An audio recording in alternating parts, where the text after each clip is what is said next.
Andrew, I really wanted to sort of thank you for coming and performing at Sydney Opera House. And I'd really like to thank you for asking me. It's a huge honour for me. I've admired your work for a huge amount of time. Thank you very much.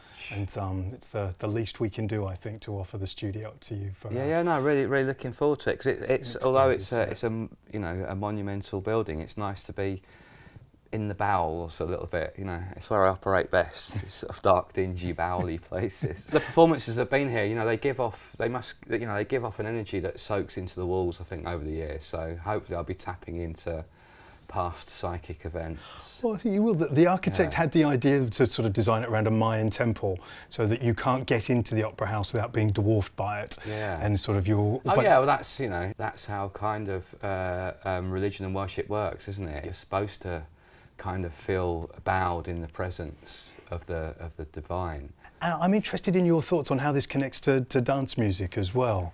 Well, it's a kind of Gnostic ceremony. It's smoke, it's music, and it's coloured lights. To attain transcendence through being part of something, a ceremony that's bigger than yourself. But it's a bit of a weird one, because on one hand, it's a disco, you know what I mean? And you start feeling slightly pretentious when you start talking about acid house as Gnostic ceremony.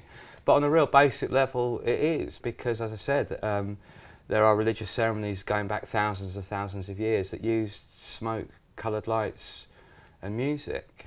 And this sort of view on dance music, was this something you had beginning to DJ, or was this something you came to over time of reading very widely? It kind of dawned on me. I didn't, when I first started DJing, I didn't think, oh yes, I'm definitely tapping into some sort of Gnostic ceremony here. But over the years, when you kind of analyse what you do, you're in a usually square or rectangular room. There's smoke and there's coloured lights. To some people, it's going out on a Saturday night and getting wasted to forget their problems.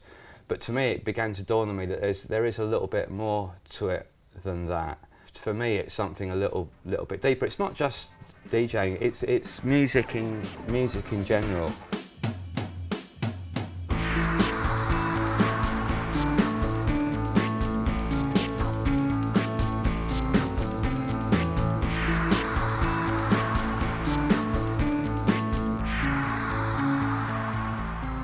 One of the reasons I've found you an endlessly interesting artist to sort of follow and read interviews of and listen to your work as a DJ and as a producer is this sort of combination of great thoughtfulness and sort of consistent learning, and it's married to a genuine, playful, original spark for music. You're a fan, you're an absolute lover of music, and I'd love to hear about when that fire was lit as a fan, and then how that's sort of moved through. If we go back right to the beginning, so my father had a really amazing hi-fi system. He had underneath was a cupboard with all the records in it. It was usually on a Sunday after we'd eaten. Yeah, do you see where I'm going now? Sunday after the feast. A ceremonial, almost like an altar, this hi-fi system on top of the shelves. It was a kind of, it was his or our version of going to church, instead of quasi-religious sacramental thing.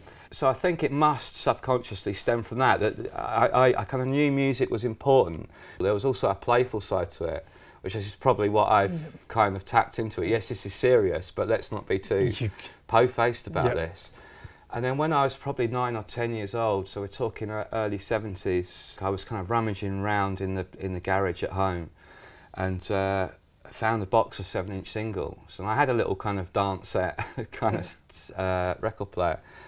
And I just thought, oh, what's this? So there's the joy of discovery as well, right there. That a dusty box of records that you discover with all these little gems in. So I think that's the kind of genesis of not just being into music, but finding the artifacts, finding the objects. I never thought I was going to operate in music. I just wanted enough money to pay the rent and buy books and records. So I just enjoyed the magic. I didn't particularly want to be a magician. I've kind of ended up as one by default. I think any art, art and magic are the same thing, really. You're manipulating images and you're manipulating words. You're manipulating sounds to alter people's consciousness. you know, that's kind of what magic is, I think, really. But I just enjoy making things. I think that's what it is. Whether it's writing, whether it's making music, or whether it's making some art, I just enjoy that creative process. Andrew, thank you. It's been an absolute pleasure. An absolute pleasure. Thank you, you. man.